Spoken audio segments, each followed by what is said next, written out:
चलिए बच्चों, कल हम लोगों ने कुछ वैल्यूज के बारे में पढ़ा था, that is values related to AC, जिसमें कि हम लोगों ने कौन कौन सी वैल्यूज के बारे में पढ़ लिया था, that is average and RMS. ठीक है, हाँ, तो एवरेज और आरएमएस का मतलब दोनों को सबको समझ में आ गया था। दोनों का मतलब, एवरेज मतलब सारी वैल्यूज का मीन निकाल रहे हैं, जो कि कंप्लीट साइकिल के लिए हमेशा 0 आता है, और हाफ साइकिल का कुछ 2/पाई इंटू पीक वैल्यू आता है, चाहे वो वोल्टेज हो चाहे वो करंट हो। उसके बाद हम लोगों ने आरएमएस वैल्यू की बात करी। तो पहले मैंने आरएमएस वैल्यू का मीनिंग समझाया था कि आरएमएस वैल्यू एक ऐसी वैल्यू होती है जो कि कंपेरेबल होती है डीसी के, मतलब एसी ना लगा के उस पूरी साइकिल में से सेलेक्ट करके उस पर्टिकुलर वैल्यू को लगा दिया जाए तो सर्किट का बिहेवियर सेम होता है जैसे कि एसी पे होता है, उसी तरीके से डीसी पे होने लगता है।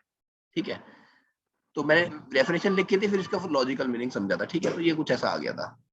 जब इसको कर रहे थे तो इसके साथ एक इंटीग्रेशन आ गया था, तो मैंने इस इंटीग्रेशन को बीच में ड्रॉप कर दिया था और आप लोगों को बोला था कि इस इंटीग्रेशन को आप लोग खुद करना। क्या आप लोगों ने सबने ये इंटीग्रेशन करा?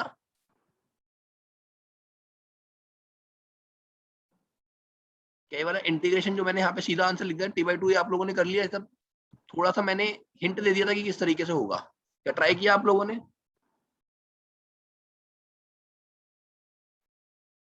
बोलिए जी। नहीं किया? बहुत बढ़िया बेटा, कुछ करते हो आप लोग, वैसे नहीं करते जो मैं काम देता हूँ। चलिए देखो जरा ध्यान से, ये हो जाएगा, इसमें से हम लोग 1/2 को बाहर ले लेंगे और अंदर क्या बचेगा, integration 1 minus cos 2 omega T into dt from the limit 0 to t। अब इस इंटीग्रेशन के साइन को दोनों के ऊपर डिस्ट्रीब्यूट कर लेंगे तो ये क्या हो जाएगा, integration dt from 0 to capital T minus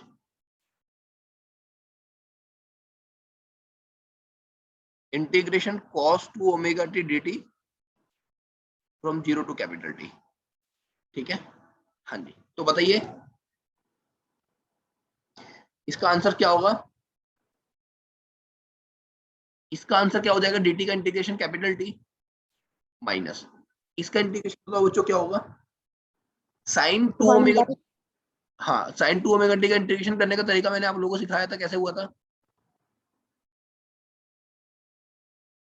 sign omega T का cos omega T upon minus cos omega T upon omega. इसी तरीके से बताओ कॉस 2 ओमेगा टी का इंटीग्रेशन कैसे होगा, जल्दी बताइए थोड़ा। So sin 2 omega t by omega 2 नहीं, omega very good. Sine 2 omega T upon 2 omega from the limit 0 to capital T. Is it clear बच्चों?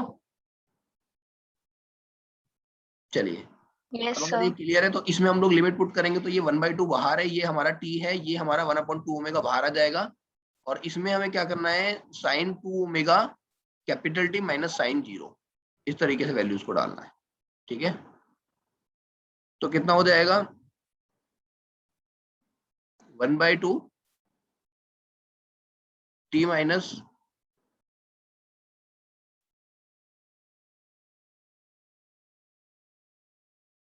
1/2 ओमेगा,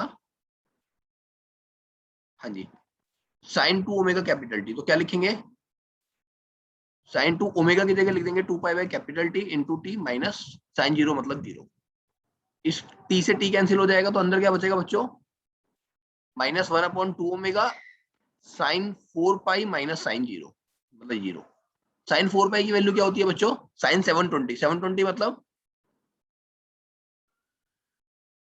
साइन 720 मतलब 720 मतलब दोबारा से घूम के हम लोग कहाँ पे आ गए, एक्स एक्सिस पे आ गए, 0 तो उसकी वैल्यू हमारी 0 ही होगी, तो ये हो जाएगा टी माइनस 1/2 ओमेगा 0 माइनस 0, तो ये पूरी टर्म 0 बन जाएगी, 0 माइनस 0 1/2 ओमेगा से मल्टीप्लाई होके, तो अल्टीमेटली आंसर आ जाएगा T/2। ये इसका प्रूफ है जो हम लोगों ने कल डायरेक्टली यूज कर लिया था उसको करने में।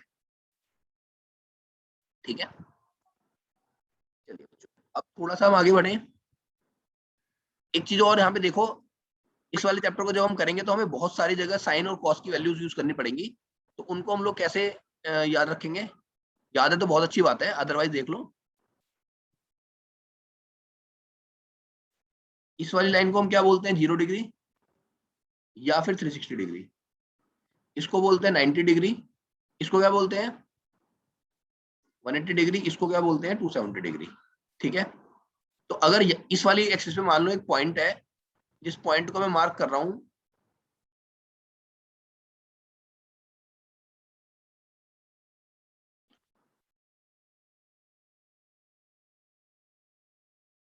One comma zero, one coordinate है उसका, वन डिस्टेंस है।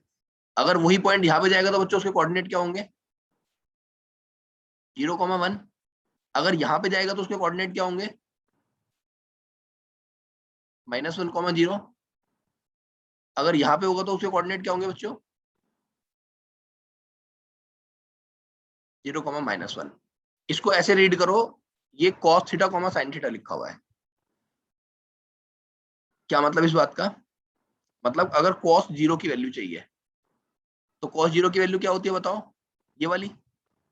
और sin 0 की वैल्यू 0। इसी तरीके से cos 90 की वैल्यू क्या होगी? ये वाली। ये भी हमारा cos थीटा sin थीटा लिखा हुआ है। ठीक है,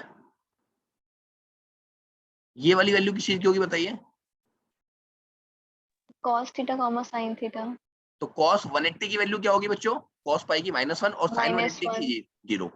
ऐसी cos 270 की वैल्यू 0 और cos sin 270 की वैल्यू -1। समझ में आ गई बात? फिर 360 या 0 पे आ जाती तो वही वैल्यू आ जाती है।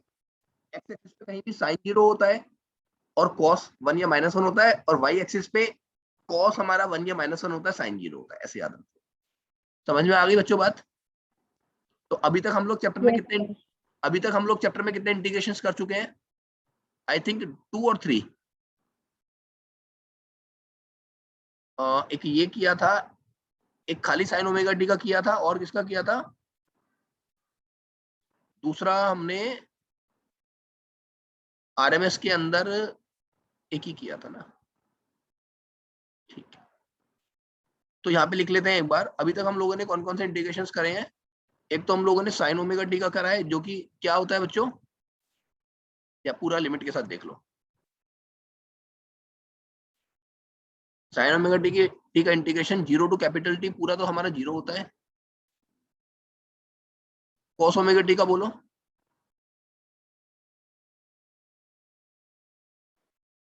इसकी जरूरत नहीं है, पर ये भी 0 ही होगा, चलो बाद में आ जाएगा कभी। इसके बाद किस चीज का करा है बच्चों? एक हम लोगों ने sin स्क्वायर ओमेगा टी का करा है, जो कि क्या आंसर आया है? t/2। t/2। और एक ये sin ओमेगा टी का हम लोगों ने किया था हाफ साइकिल के लिए 0 से t/2 तक। उसका आंसर क्या आया था? जब t/π। 2/π इंटू, मतलब अगर उसको भूल जाए, लिमिट उसको, बाहर वाली चीज को भूल जाए, खाली इंटीग्रेशन को देखें, तो वो आया था 2/π और 4/π। देखना पड़ेगा क्योंकि उसके अंदर बाहर वाला भी इंक्लूड है ना। चलो आप लोग समझ गए लेकिन बात को भी, मीनिंग तो समझ में आ गया। तो ऐसे ऐसे इंटीग्रेशन चैप्टर में आएंगे। जब हम चैप्टर पूरा कर लेंगे तो मैं आप लोगों को एक बार कंपाइल करवा दूंगा कि ये सारे इंटीग्रेशन है। अगर कोई बायोलॉजी वाले स्टूडेंट्स है तो प्लीज इन वाले इंटीग्रेशन को अलग से कर लीजिए। ठीक है, चलिए बच्चों आगे बढ़ते हैं। अब हमें चैप्टर के अंदर बहुत इंपॉर्टेंट चीज स्टार्ट करनी है, जो कि सर्किट्स होंगे। जितने भी सर्किट्स हम लोग पढ़ेंगे, यूजुअली 7 सर्किट्स होंगे, 7। उनको पढ़ने से पहले हमें एक बेसिक रिक्वायरमेंट है, बेसिक कॉन्सेप्ट की नॉलेज चाहिए। इसको हम बोलते हैं फेज।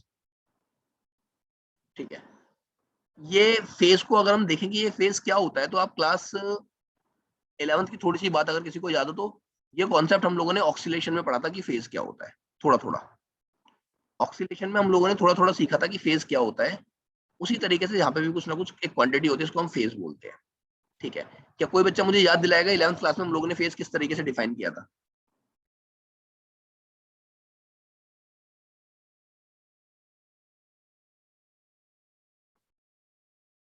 बोलिए। अगर मैंने कहा कि ये मेरा एसी की साइकिल है, फ्लो कर रहा है एसी ऐसे ऐसे ऐसे, ठीक है, अगर इस तरीके से मेरा एसी फ्लो कर रहा है और मैंने कहा कि एसी ये जो पीक वैल्यू है ये है 5 एम्पियर। कितनी है?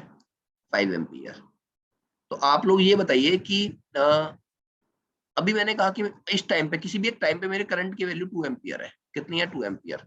तो क्या आप ये बात समझा पाएंगे कि अगर 2 एम्पियर करंट की वैल्यू है तो 2 एम्पियर कहाँ लाई करेगा?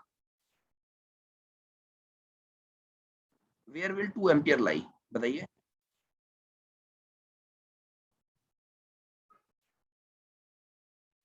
बोलो बोलो जल्दी बोलो, 2 एम्पियर कहाँ लाई करेगा? So then first phase. अगर हम 2 एम्पियर की बात करें तो 2 एम्पियर 4 जगह लाई करेगा। कहाँ पे कहाँ पे?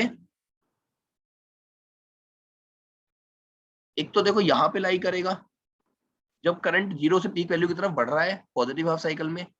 एक यहाँ पे लाई करेगा, नहीं थोड़ा ऊपर बना दिया मैंने। एक तो यहाँ पे होगा जब करंट बढ़ रहा है, एक यहाँ पे होगा जब करंट डिक्रीज कर रहा है,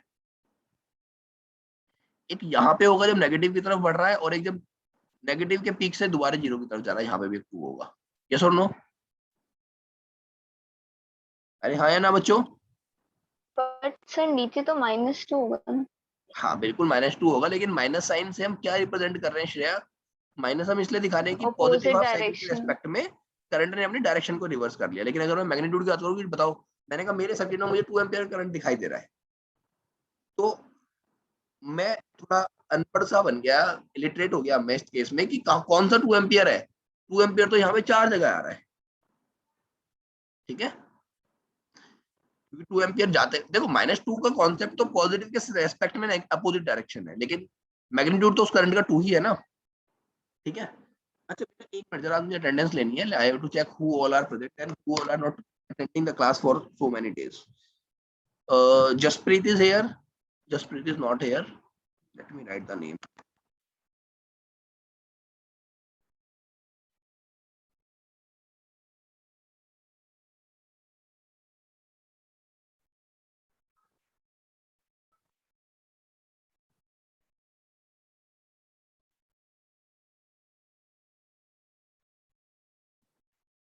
Then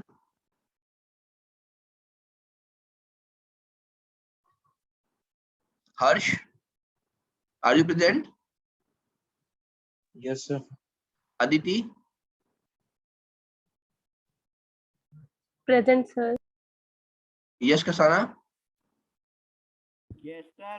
Shagun, Present, sir. Akshita, Present, sir. कुशाग्र, कुशाग्र, जतिन और देवांशी, ये प्रेजेंट नहीं है। Harshita present? Yes, sir. Devanshi तो बोल दिया मैंने। अनमोल प्रेजेंट? Yes, sir. अहद, अहद भी नहीं आ रहा, अहद ऑफलाइन में आने लगा। अभिनव और अहद दोनों ऑफलाइन में आ रहे हैं। बाकी 3 बच्चे हैं जो कंटिन्यूअसली क्लास में नहीं आ रहे हैं, कुशाग्र, जतिन और देवांशी, ठीक है? Let me note down the name.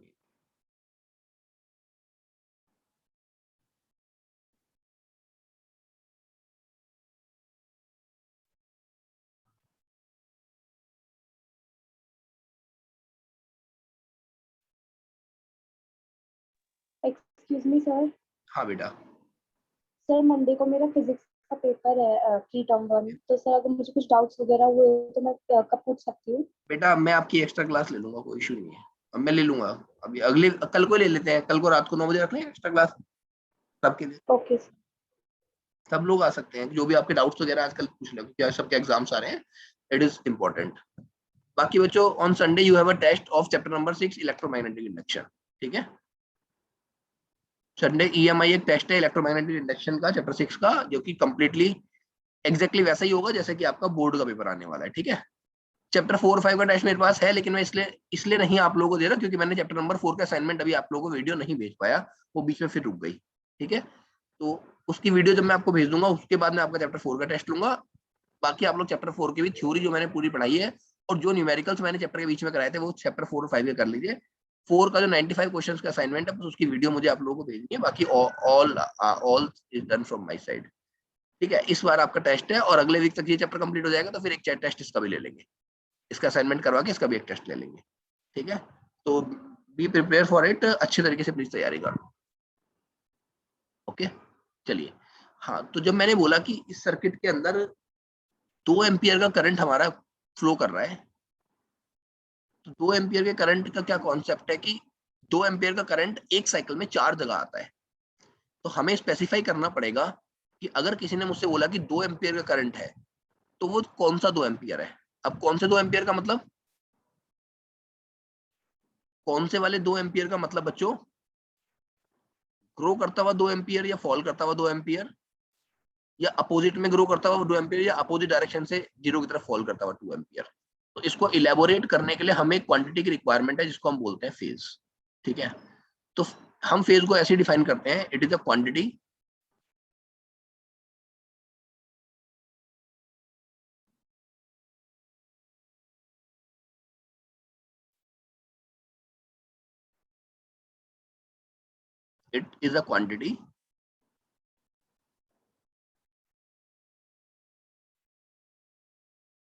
which tells about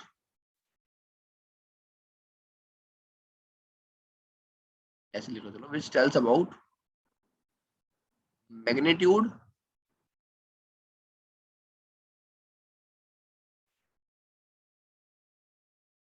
as well as direction of, it is a quantity which tells about magnitude as well as direction of alternating current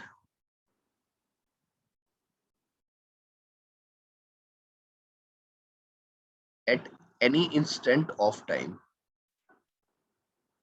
ठीक है, it is a quantity which tells about magnitude as well as direction of alternating current at any instant of time। क्या मतलब हुआ बच्चों इसका, एक ऐसी quantity जो कि हमें एसी की कंप्लीट इंफॉर्मेशन दे रही है किसी भी इंस्टेंट पे। अब कंप्लीट इंफॉर्मेशन का मतलब, अगर मुझे ये बोला गया कि मेरे इसके अंदर जो करंट है वो 2 एम्पियर है, तो ये क्वांटिटी ऐसी क्वांटिटी है जो कंप्लीटली मुझे बता देती है कि 2 एम्पियर कौन सा वाला 2 एम्पियर है। जब करंट 0 से ग्रो कर रहा है वो वाला 2 एम्पियर, या जब फॉल कर रहा है वो वाला 2 एम्पियर, या अपोजिट डायरेक्शन वाला 2 एम्पियर। तो बच्चों अब इसको निकालते कैसे हैं, क्या होती है क्वांटिटी, तो आप लोग जरा मुझे बताओ कि करंट का या वोल्टेज का एक्सप्रेशन क्या होता है एसी का, I equal to I naught sine omega t, है ना। यहाँ पे ओमेगा क्या होता है बच्चों, व्हाट इज ओमेगा, बोलो जल्दी बोलो। Angular frequency. Angular frequency in terms of AC, and if we are talking about generator तो it is angular velocity। तो मैंने कहा कि ये जो पूरा ओमेगा इंटू टी होता है ये हमारा बोला जाता है फेज। जब ओमेगा टी से मल्टीप्लाई होकर बन जाता है तो ये पूरा एक एंगल बन जाता है। हम इस फेज को 2 तरीके से मेजर कर सकते हैं, या तो हम बोलते हैं हम इस फेज को एंगल के टर्म्स में मेजर करेंगे, या फिर हम इस फेज को टाइम के टर्म्स में मेजर करेंगे। क्या मतलब इस बात का, देखो जरा, मैंने कहा ओमेगा और टी दोनों मल्टीप्लाई होकर क्वांटिटी बनाते हैं, इसको हम फेज बोलते हैं। इस फेज को हम एंगल के टर्म्स में मेजर कर सकते हैं और इस फेज को हम लोग टाइम के टर्म्स में मेजर कर सकते हैं। मैंने कहा कि मान लो ये हमारी साइकिल है, अगर ये हमारी कोई साइकिल है, एसी की साइकिल दिखा रहा हूं मैं यहाँ पे, चलाने वाली साइकिल नहीं है, तो इस एसी की साइकिल में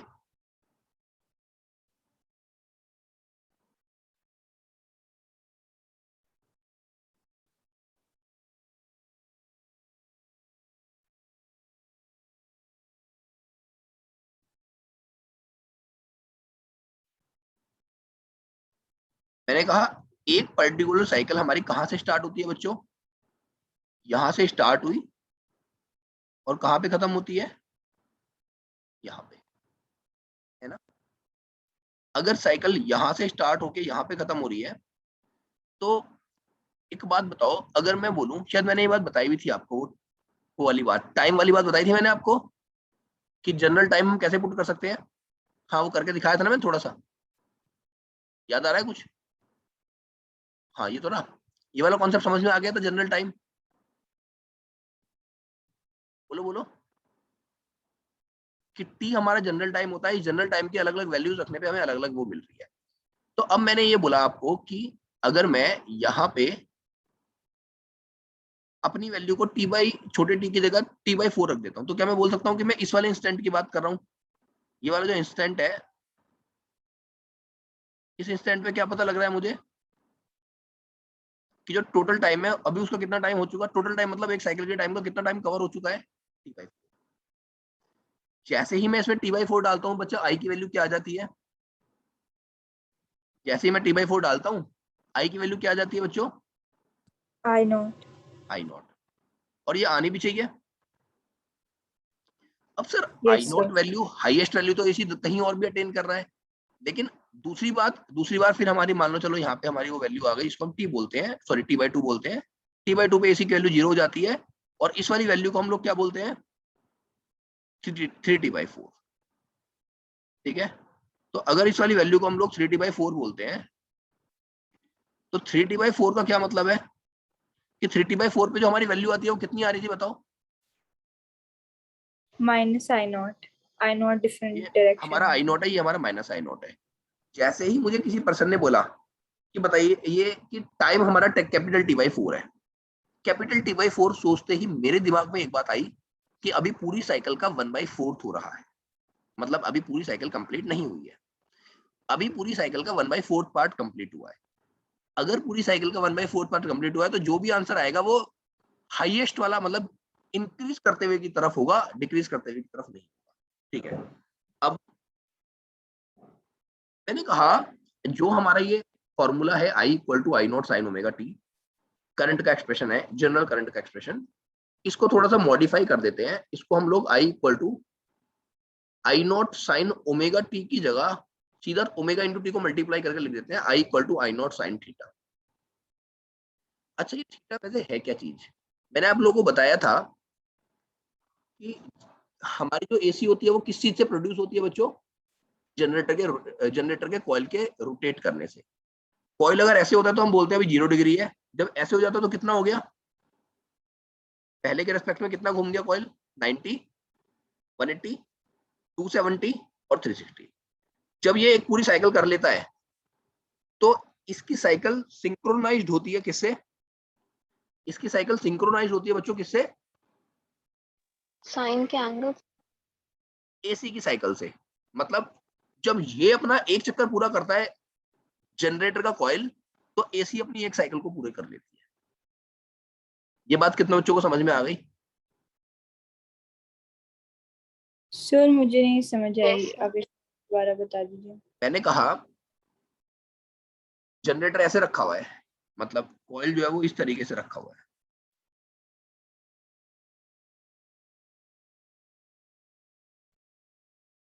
ऐसे। ठीक है गर्विता, इसमें से ऐसे मैग्नेटिक फील्ड लाइंस जा रही हैं। अभी मैं बोलूंगा कि यस। इसका जो एंगल है वो 0 है। कितना है? 0। 0। थोड़ी देर बाद जो कॉइल है वो ऐसे हो गया, ये पॉइंट ए था, ये पॉइंट बी था, ये पॉइंट सी था, ये पॉइंट डी था। ए पॉइंट यहां आ गया, सी पॉइंट यहां चला गया, बी पॉइंट यहां आ गया, डी पॉइंट यहां चला गया, मतलब ये ऐसे से ऐसे घूम गया। ठीक है, हाँ ठीक है। तो हम बोलेंगे कि इसने कितना एंगल कवर कर लिया? 90। जब इसने 90 90 एंगल डिग्री। कवर कर लिया तो 90 एंगल कवर करने के दौरान जो एसी की है वो अपने आप को बढ़ाने लगा और यहां तक लेके चला गया। हाँ। ठीक है, उसके बाद जब ये, अब क्या होगा बताओ? अब ये दूसरे डायरेक्शन में वापस लाइक पूरा एक रोटेशन लेने की कोशिश करेगा तो वो ऑपोजिट अब ये दोबारा डायरेक्शन। से इसी ओरिएंटेशन में आ जाएगा, हाँ, बट ऑपोजिट उसमें। बट इसके पॉइंट्स बदल जाएंगे। बताओ कैसे कैसे? पीछे AC जाएगा और आगे BD आ जाएगा। बिल्कुल, बी ए यहाँ पे आ गया, सी यहाँ पे चला गया, डी यहाँ पे आ गया। अब इसका कितना रोटेशन हो चुका है?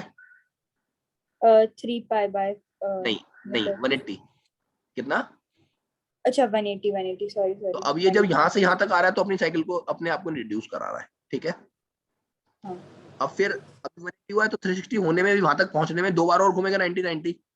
तो अगर 90-90 2 हाँ। बार और घूमेगा तो जब इसकी एक साइकिल पूरी हो जाएगी तो एसी भी अपनी एक साइकिल को पूरी कर लेगा। मतलब दोनों की साइकिल सिंक्रोनाइज होती है, दोनों की साइकिल आपस में सिंक्रोनाइज्ड होती है, सिंक्रोनाइज मतलब वो होती है। एक ही डायरेक्शन में घूमता है मतलब। हाँ, वो एक ही डायरेक्शन में घूमता है और एसी अपने आप को चेंज करती रहती है। ये काम कैसे होता है जब हम जनरेटर पढ़ेंगे, जब पढ़ेंगे। ठीक है, तो मैंने कहा अच्छा, जैसे कि सर जब ये वेव कवर हो रही है, जैसे जैसे वो रोटेट कर रहा है बेसिकली। हाँ, ये भी फेज है और ये भी फेज है। ये दोनों ही क्या है बच्चों? ये दोनों ही क्या है? फेज। फेज। इन दोनों को हम लोग बोलते हैं फेज। चाहे एंगल की टर्म्स में मेजर कर लो, चाहे किसकी टर्म्स में मेजर कर लो, टाइम की टर्म्स में। अगर एंगल की टर्म्स में मुझे बनाना है तो बताओ कैसे बनेगा? बोलिए, इसको कॉपी कर लूं?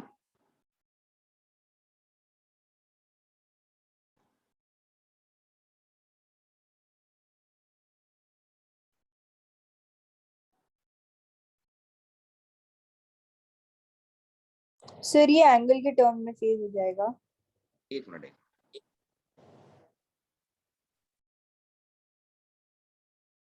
देखिए बच्चों ध्यान से, मैंने कहा मैं यहाँ पे टाइम नहीं लिखना चाहता, तो क्या मैं यहाँ पे एंगल लिख सकता हूँ? हाँ, कैसे लिख सकते हैं बच्चों एंगल, बताइए। सर ट्रिग्नोमेट्रिक एंगल्स बताओ बच्चों, मतलब इस वाले एंगल को क्या रेडियन बोलेंगे हम? 90। इसको क्या बोलेंगे?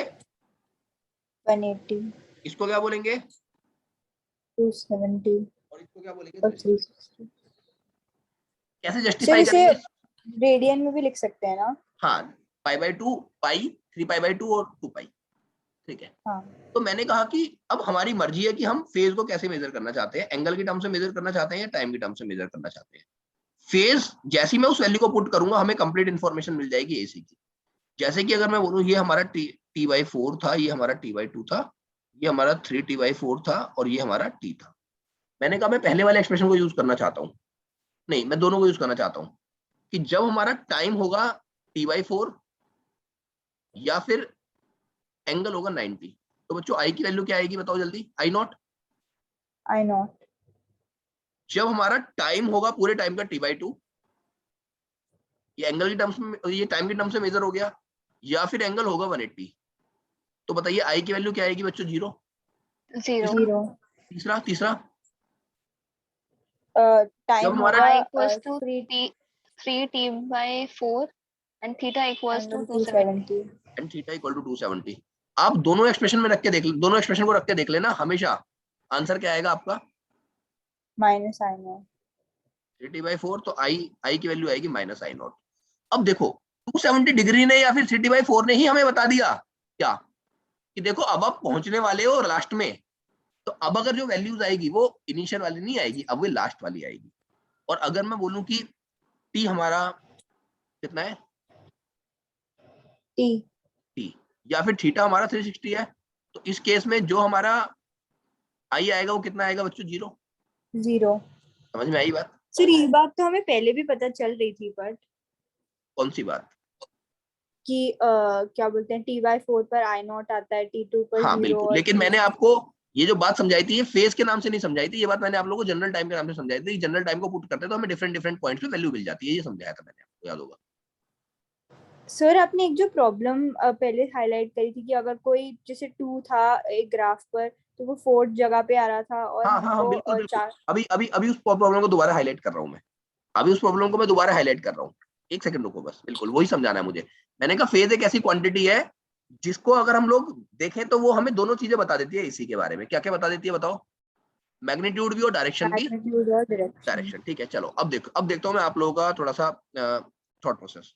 मैंने कहा कि हमारा फेज है, अगर टाइम के लिए बोले तो टाइम के लिए हमारा फेज है, मान लो टाइम के लिए हमारा फेज है t/8। समझ में आ गई बात? कौन बच्चा मुझे बताएगा कि अभी हम कौन से वाले टाइम की बात कर रहे हैं? t/8 का मतलब क्या है? आजा आजा। हाँ, t/8 बोले, जैसे मैंने बोला तो कौन से वाले t/8 की बात कर रहे हैं? मतलब सर t/8 टाइम। पूरे बोलो। नहीं, मुझे मुझे मुझे पूरे ये जानना है, मुझे ये जानना है कि ये कहाँ पे लाई करेगा, ये टाइम कहाँ पे लाई करेगा? सर 0 to 90 डिग्री के बीच में। 0 to 90 डिग्री के बीच में, या सर t/4 से भी कम होगा? t/4 तो पीक तक होता है, अरे हाँ या ना? हाँ, तो वो अरे तब सब, होगा जब वो पीक पर पहुंच रहा होगा। जब वो पीक की तरफ जा रहा होगा करंट। अरे यस और नो, बताना जरा। Calculate the value Yes, of, sir. Calculate the value of current eight t = t/8। निकालो चलो सारे बच्चे, देखते हैं कौन सबसे पहले Sir, निकालेगा। I equals to I0 upon √2. I0/√2। कितने बच्चों का ये आंसर आ गया?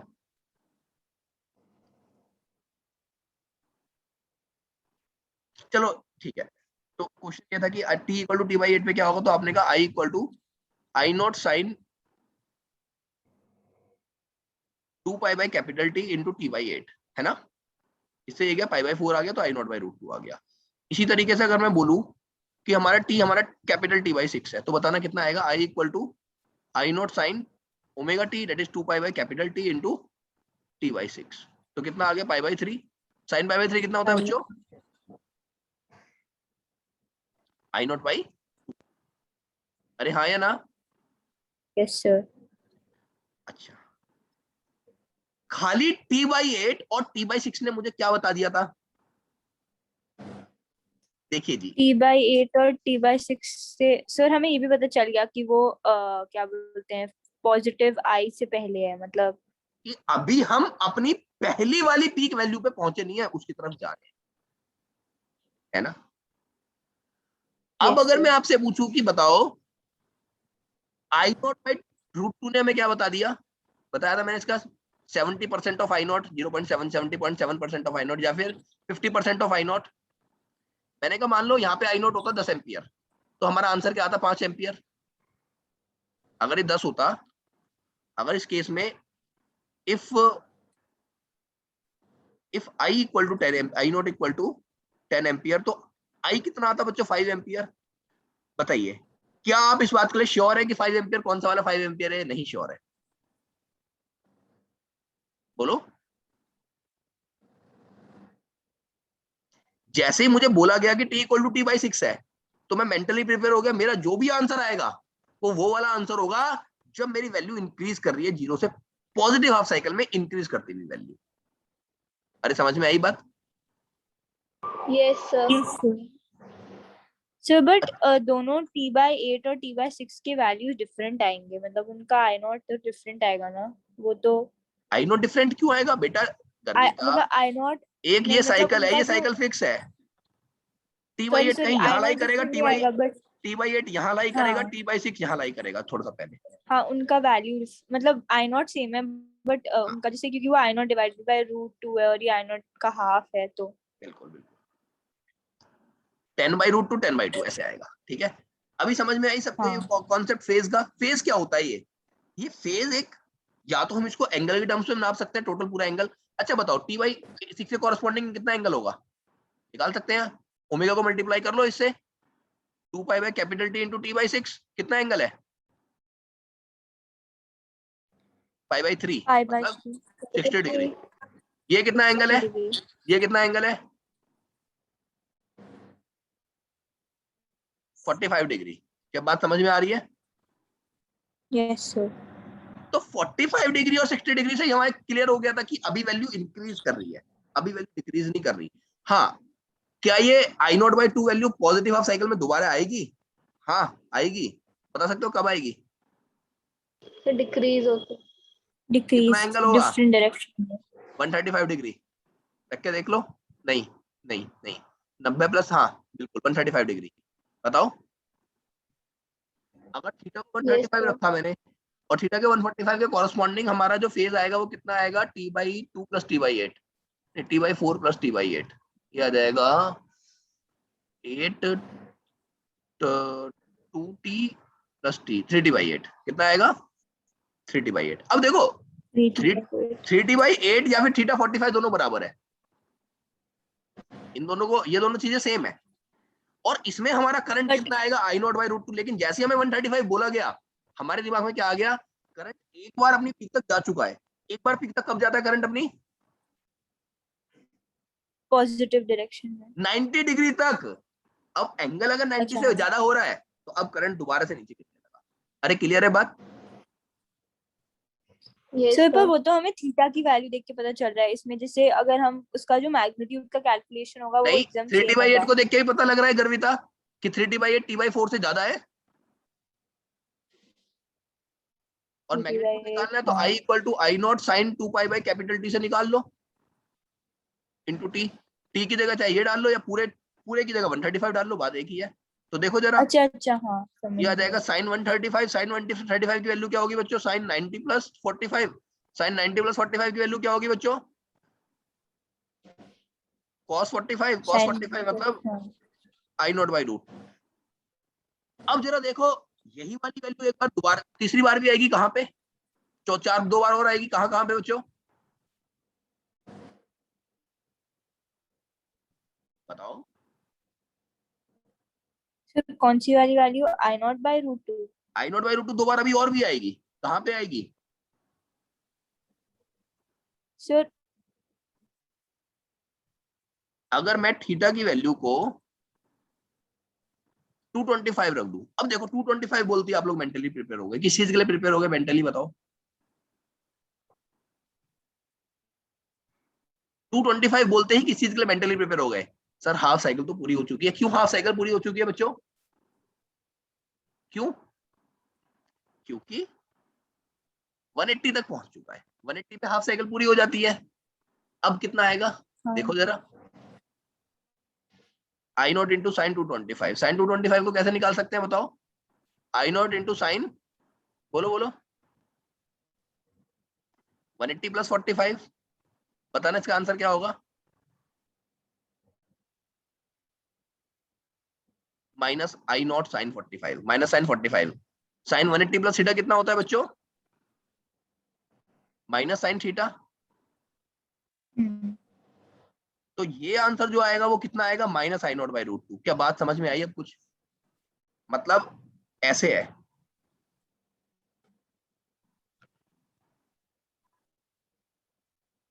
सर समझ आई। तो फिर ये जो I naught root to answer by root 2 answer है, ये आई थिंक 4 टाइम्स आएगा एक साइकिल में। बिल्कुल 4 टाइम्स आएगा। अभी एक minus I naught by root 2 भी आएगा दोबारा से। कब? जब 0 से इंक्रीज करना शुरू करेगा। हाँ। ये हमारी साइकिल थी। तो एक बार फिर आई एक नॉट बार बाई रूट, 270 और 360 के बीच में भी तो आएगा। एक बार यहाँ आ गया, एक बार यहाँ भी आएगा।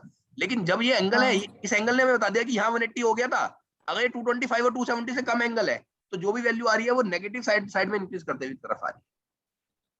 अगर ये एंगल 270 से ज्यादा होता तो, अगर ये एंगल 270 से ज्यादा होता तो हम क्या इंटरप्रेट कर लेते इस चीज से कि ये वाली वैल्यू मैक्सिमम से 0 की तरफ जाते हुए आ रही है।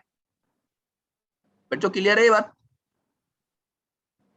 सर बेसिकली हम एंगल्स देख के पता चल रहा है कि वो कहाँ किस पॉइंट पर है पूरी साइकिल में। बिल्कुल बिल्कुल। क्या सारे बच्चों को बात समझ में आ गई?